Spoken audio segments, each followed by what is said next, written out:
Hello everyone, আসলে ভিডিওটা আমি এইভাবে স্টার্ট করতে চাইনি, তারপরেও আমি স্টার্ট করতে বাধ্য হচ্ছি। আমার এলাকায় একটা মাগি আছে, ঠিক আছে? ওই খানকি মাগিটার লোকের মেয়ের সাকসেস দেখলে এত জ্বলে।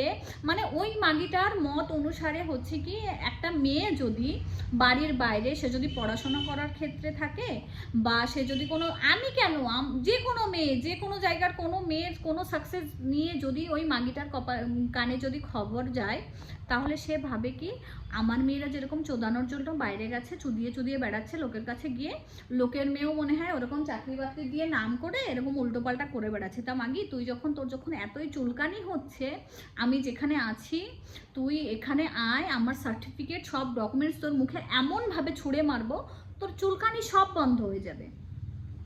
তুই 50 বছরের মাগি, তোর 5টা ভাতার, সরি 5টা তো কম, তো 50টা ভাতার, তুই এখনো এই বয়সে এসে তুই লোকের সংসার ভেঙে বেড়াচ্ছিস। আর তোর 3টে মেয়ের 9টা ভাতার, আর কত নাং আছে তার তো ঠিক নেই। এখন আমার সাকসেস দেখে জ্বলছে, তুই কি করছিস আমার এলাকায় লোকের বাড়িতে বাড়িতে গিয়ে আমার নামে উল্টোপাল্টা বলে বেড়াচ্ছিস। আমি যখন জাপানিজ পড়া স্টার্ট করি তখন থেকে তুই আমার পিছনে লেগেছিস, ঠিক আছে? তোকে আমি আজ পর্যন্ত কোনোদিন কোনো কিচ্ছু বলিনি। তোকে কেন, আমার এলাকার যত লোক আমার পিছনে যা বলেছে আমি সব কিছু জানি, আমি কিচ্ছু বলিনি। কারণ পিছনে কুকুরগুলো তো ঘেউ ঘেউ করবেই, কুকুরগুলো তো ঘেউ ঘেউ করবে, কুকুরের কাজ হচ্ছে ঘেউ ঘেউ করা। এখন আমার সাকসেস দেখে তোদের মেয়েদেরকে তোরা কেন পড়াশোনা করাসনি? তোদের মেয়েকেও তোরা পড়াশোনা করা, কেন পড়াসনি?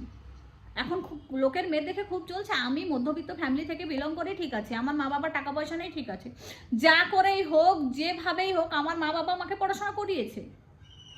তোদের 50টা করে ভাতা, তোর মেয়েরা রেন্ডিখানায় থাকে, তোর মেয়েরা রেন্ডিগিরি করে বেড়াচ্ছে, আমি লোকের কাছে বলে বেড়াচ্ছি, লোকের কাছে আলোচনা করে বেড়াচ্ছি। আমার নামে কথা বলার আগে 50 বার ভাববি, বলে দিলাম। যদি আমার নামে এরকম উল্টো পাল্টা বলতে থাকিস না, তো তোর ব্যবস্থা কিন্তু আমি করবই। তুই একটা মেয়ের নামে এরকম উল্টো পাল্টা এলিগেশন লাগিয়ে বেড়াচ্ছিস, তুই লোকের কাছে গিয়ে গিয়ে বলে, তোর কি কিসের দায় পড়েছে রে? তোকে আমি চাকর রেখেছি আমার নামে বলে বেড়ানোর জন্য? তুই এতদিনে বহুত করেছিস, ঠিক আছে? তুই এবার যদি তোর মুখটা বন্ধ না করিস, আজকে আমি ভিডিওটা বানাতে বাধ্য হচ্ছি।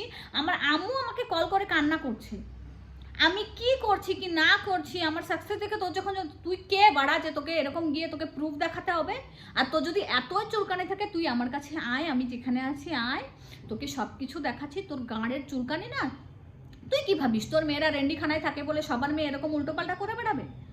আমার মা বাবার টাকা পয়সা নেই, ঠিক আছে, কিন্তু আমার মা বাবার এইটুকু আছে যে আমাকে টাকা পয়সার যে করেই হোক ম্যানেজ করে খরচ করে আমার পিছনে আমাকে পড়াশোনা করিয়ে এরকম যোগ্যতা আমার দিয়েছে।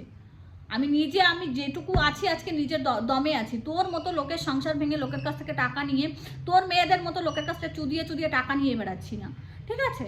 তো আমার নামে কথা বলার আগে 100 বার ভাববি, এই বলে রাখছি, 100 বার ভাববি তারপরে কথা বলবি। আমি জানি আমার ভিডিওটা তুই দেখবি, আর তুই নিজে গিয়ে যেই সব মাগিদের সাথে আলোচনা করছিস না, সেই মাগিদের নিচে হাত দিয়ে দেখতে বল তাদের কটা ছিদ্র আছে, কটা তলা আছে, ঠিক আছে? আমার নামে কথা বলার আগে 50 বার ভেবে নিবি, 100 বার কেন 500 বার ভাববি। আর আমি যদি নেক্সট টাইম শুনি যে তুই আমার নামে আবার উল্টো পাল্টা বলে বেরিয়েছিস, আমি বাড়ি গেলে তোকে কেউ বাঁচাতে পারবে না।